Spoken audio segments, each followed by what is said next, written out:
She wakes before sunrise, not to sip coffee slowly, but to zip up a fireproof jacket, to lace steel-toed boots, to walk into a world few women enter, and even fewer are invited to stay. By day she welds, thick gloves, blinding sparks, a chorus of grinding steel and hard-earned respect. She's one of the only women on her crew. And she's earned her spot not with words, but with welds that hold when it matters. But when the shift ends, she doesn't head home. She unlocks a garage workshop, flips on a fluorescent light, and welcomes in a new kind of crew. Teenage girls, shy at first, curious, a little scared. Some of them have never held a power tool. Some of them have never been told they're strong, but by the end of the night, they'll be striking arcs, melting steel, discovering fire in their hands and in themselves. This is Camila, a welder by trade, a mentor by choice, and the architect of a quiet revolution. One girl, one weld, one night at a time. But what made her pick up a torch in the first place? And why is she so determined to pass it on, even when no one's watching and no one's paying? Camila didn't grow up dreaming of welding. She didn't even know what welding was. She grew up in a dusty South Texas border town, where summers felt endless and expectations felt small. Her mother worked 2 jobs. Her father disappeared when she was 6. And Camila? She was the quiet kid in the corner. She didn't fit in with the cheerleaders, didn't have the grades for scholarships, didn't speak up much in class. But give her something broken, and she'd fix it. At 15, her aunt's gate wouldn't close. No one had the money to replace it. So Camila pulled out an old toolbox from the shed, watched 3 hours of welding videos on a cracked phone, and stayed up until midnight making it work. It wasn't pretty, it wasn't perfect, but it held. And that night something inside her clicked. Not just with tools, but with herself. The sparks, the weight, the hum of focus. In a world that always seemed too loud, too judgmental, too quick to label her quiet or average, welding was hers. She didn't need to talk, didn't need to explain. The metal listened, the fire answered. So she signed up for shop class, the only girl in the room. Some boys laughed. The teacher didn't bother learning her name at first, but Camila didn't show up to be seen. She showed up to learn. Every weld she laid, every mistake she made, she wrote it down, reviewed it at night, practiced it in her dreams. When others were joking around, she was checking her angles, perfecting her technique, earning the quiet respect of those who thought she didn't belong, because beneath her silence was steel. But while she was mastering her craft, she had no idea that the world she was stepping into would make her prove herself again and again, not just as a welder, but as a woman who refused to back down. Camila finished trade school at 19. No ceremony, no parade, just a certificate, a borrowed helmet, and a burning desire to work. She walked into job sites with a resume in one hand and a lunchbox in the other. Most foremen didn't look up. Some smirked. A few laughed. "We don't have women on the crew. Too dangerous for someone like you. Got any receptionist experience instead?" She heard it all, over and over, until one contractor, short-staffed and out of options, said, "Fine. 1 week. Don't get in the way." That was her first break, but it wasn't a welcome. They gave her the broom, not the torch. They sent her to fetch tools they didn't need, just to test her. They told jokes loud enough for her to hear, but quiet enough to pretend they didn't mean it. She was the last to take breaks, the first to be blamed, but she didn't fight back with words. She fought back with work.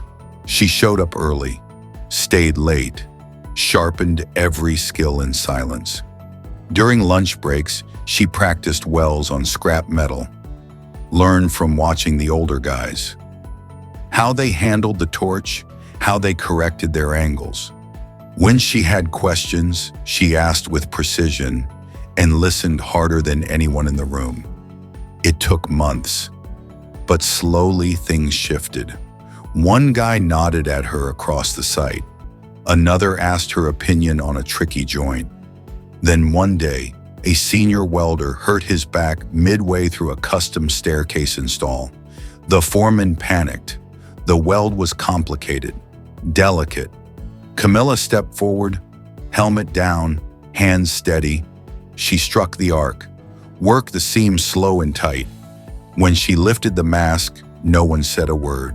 They just stared, because the weld was flawless. From that moment on, they didn't just tolerate her, they trusted her. She had broken through, not with noise, not with bravado, but with excellence. But even as she earned her spot, Camila knew this win was hers. But she was still the exception, and the question kept haunting her. What if more girls had the chance to learn this too? Not later, but now? By her late 20s, Camila had everything she thought she was working toward. A solid welding job, union wages, her own apartment, a reputation built not on gender, but on skill. And yet, every time she passed by her old high school, every time she heard a teenage girl say, "That's cool, but I could never do that," something in her tightened, because Camila knew they weren't wrong. Not really. They could do it, but no one had ever shown them how. No one had handed them a torch and said, "Here, try so." One weekend, she rented out a dusty garage near the corner of her neighborhood, cleared it of junk, laid down concrete boards, mounted 3 donated welding tables, and plugged in a used MIG machine she bought secondhand. She didn't ask for sponsors, didn't wait for permission. She just opened the door. And that Friday night, 4 girls showed up. One wore headphones and didn't speak. Another had chipped black nail polish and a permanent side-eye. The youngest came with her older sister, and the 4th stood in the corner like she'd already made a mistake coming. Camila didn't lecture, didn't start with safety videos or long speeches. She handed them gloves, goggles, and scrap metal. "You don't have to get it perfect," she said. "Just hold the torch. Let it talk." That night, sparks flew, but something else lit up too. Eyes widened, shoulders straightened, hands steadied. The girls who had never touched a tool were shaping metal. Some welds were crooked, some were clean, but all of them were theirs. And Camila? She stood back, helmet in hand, watching something more powerful than fire: possibility. From that night on, it became a ritual. Every Friday after a full week of welding pipelines and beams, Camila would pack up her gear and go teach the night shift. No fees, no flyers, just word of mouth and word of trust. Sometimes 5 girls showed up, sometimes 10, sometimes just 1. But every time, Camila showed up too, because she wasn't just teaching technique. She was showing them a new identity: builder, maker, creator, welder. But not everyone understood her mission. Some coworkers questioned why she'd give up her weekends. Others called it a nice little hobby, until one girl showed up late one Friday, shaking, eyes red, and asked if she could just stay. What happened next would change everything for Camila and for the girl who nearly walked away from her future. Camila never expected this to be easy, but she didn't expect it to be this hard. Welding all week was exhausting enough, but teaching every Friday night? That took a different kind of energy. She paid for everything herself: Gloves, helmets, wire, scrap metal, clamps. Sometimes she skipped meals to cover gear. Sometimes she canceled plans just to prepare lesson sheets. She was tired, not just physically, but in that bone-deep way that only people with a purpose understand. Friends asked, "Why don't you rest? Why give away what you work so hard to earn?" But Camila knew, because every time a girl lit her first arc or stepped back from a weld with her face glowing behind the helmet, Camila saw a younger version of herself, the girl who felt invisible, the girl who thought silence meant she didn't have power, the girl who only needed one person to believe in her. And then there was Lena, the girl who showed up late one Friday, eyes red, shaky hands, not even wearing the right shoes. She sat in the corner at first, didn't speak.